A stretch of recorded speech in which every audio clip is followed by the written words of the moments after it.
First of all good afternoon everyone. मेरा नाम है प्रियंका कुमारी और मैं मुंगेर ज़िले से आती हूँ और मेरा इस बार मैट्रिक के एग्ज़ाम में 452 नंबर आया है और इसका श्रेय मैं अपने बड़े भाई अमरजीत भैया को देना चाहूँगी, क्योंकि उसी के गाइडेंस में मैं पढ़ती हूँ या फिर लाइफ की जो भी प्रॉब्लम होती है उनके साथ शेयर करती हूँ और वही हमको गाइड करते हैं।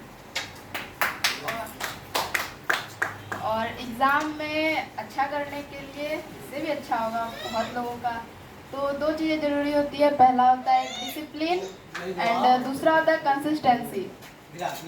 इसलिए जो भी स्टूडेंट है उसको दो चीज़ों का ख्याल रखना चाहिए कि हम अपना डिसिप्लिन मेंटेन कर सके और कंसिस्टेंसी, यानी आज जितना पढ़े कल उतना के ही आसपास पढ़े। ऐसा नहीं है कि एक दिन बहुत ज़्यादा पढ़ रहे हैं एक दिन बिल्कुल पढ़ ही नहीं रहे हैं, तो इससे हमारा कंसिस्टेंसी बिगड़ जाता है। तो डिसिप्लिन और कंसिस्टेंसी को बैलेंस करके चलना चाहिए, तो आपका रिज़ल्ट बेहतर ही होगा। और बाकी मैं आगे एसएससी सीजीएल की तैयारी करूँगी, तो इसके लिए ग्रेजुएशन ज़रूरी है। तो ग्रेजुएशन करने के बाद मैं एसएससी सीजीएल का एग्ज़ाम दूँगी और उसमें अच्छा रैंक लाने का कोशिश करूँगी और इनकम टैक्स ऑफिसर बनूँगी। धन्यवाद।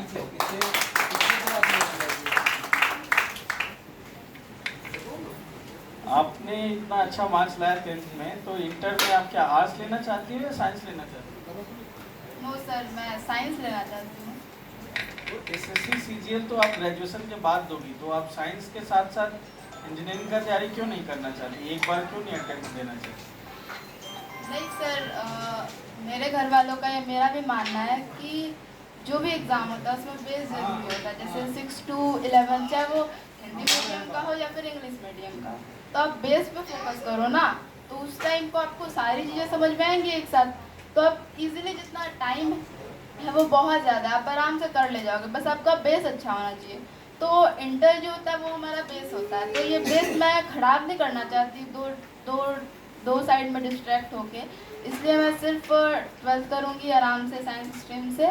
और मैथ, चूँकि सीजीएल में मैथ्स और इंग्लिश का वेटेज होता है, तो मैंने सिलेबस देखा है, तो इसलिए मैं अभी से ही इंग्लिश ग्रामर एंड मैथ्स के बेसिक्स पे फोकस करूँगी। बस यही है मेरा